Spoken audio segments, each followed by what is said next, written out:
Transcendence really is about. I think it's a very unique film in the sense that this film is foretelling, of what is to come, and it's not like, ooh, this might happen. We might be able to do this one day in 100 years, 200 years. No, this is technology that it will be in use, and is in use to some degree today, but will be in full use in 30 to 40 years. I mean, this is our future, and it's nothing we're not going to be able to get away from it.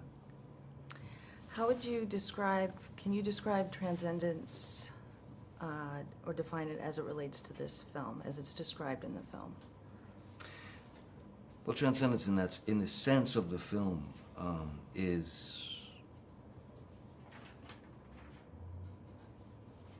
the idea of eternal life, isn't it? Almost. It's right in that area. The ability to upload a human being's consciousness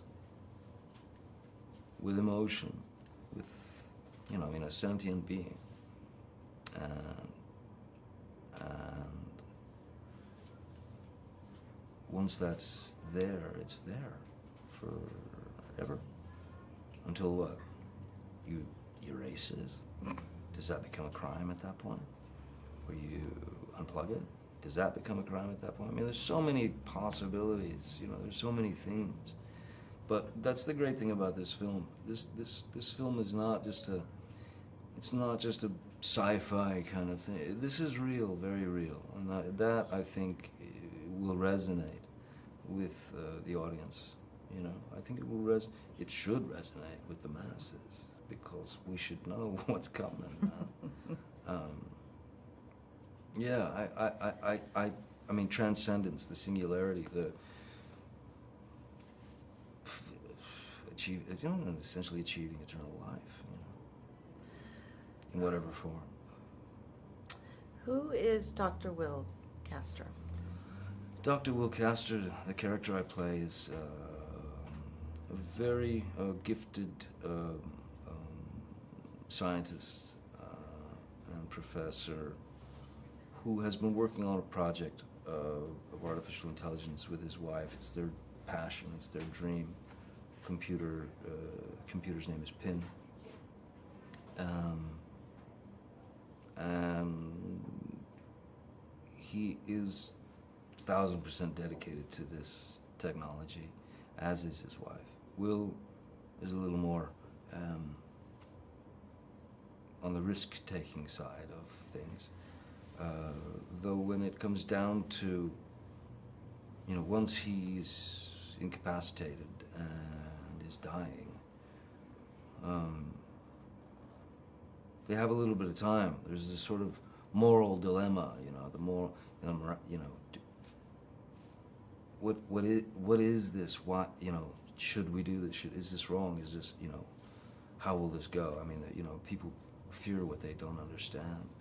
But in the split second when you have to make a choice, whether it's death for that person that you love, or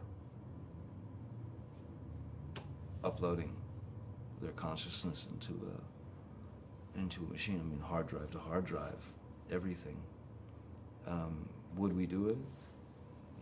I think everyone can relate to that. Would you do it? If it was the last second, with that person you loved. You never see him again, never hear him again, never talk to him again. If you had the opportunity to plug him in, we'd all do it. I think we'd all do it. I think you're right. This has a great cast of actors, and you have Wally Pfister, who, is a legend in himself. How was that, working with all of these people? Stepping into this film, first of all, Wally and I had developed a relationship going based on the screenplay. We had developed a tight bond, throwing ideas back and forth to one another and taking it and trying to make it a bigger beast, if you will, and to throw a few more little questions in there, that we should I think we should all ponder, which people will get when they see the film. But Wally was 1,000% passionate and committed to not just making this a sci-fi film and with some great visual, tricks and whatnot. I think Wally's taking a film that that deals with technology and the possibilities thereof, what we've got available and what's coming, but done it on a very human level. I mean, he was brilliant, allowing for the breaths and the moments for the characters, which is humanity, which, that breath, that thought process, things don't just come like that in movies or in life. In movies they do. Mm-hmm. But he allowed for that humanity, that breath to set up once Will is in the computer. Wally came on set and knew exactly what he wanted to do, exactly the shots he needed. He was top notch. I mean, just above and beyond.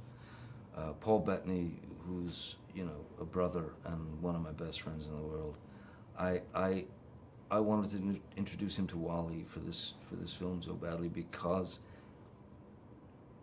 of his brilliance. Because of his ability as an actor, certainly, but he's brilliant, Paul. And Rebecca was a gift because she came in and she blew us all away. She was infinitely more smart than any of us. But that collaboration, turned into something quite magic. And then you bring Morgan in, and it just grounds the whole show, So, yeah, Morgan and his presence, being in a way, the sort of eyes and ears or skeptic. Rebecca being the heart and soul of the film, Paul teetering, and then Will in there thinking that he's doing,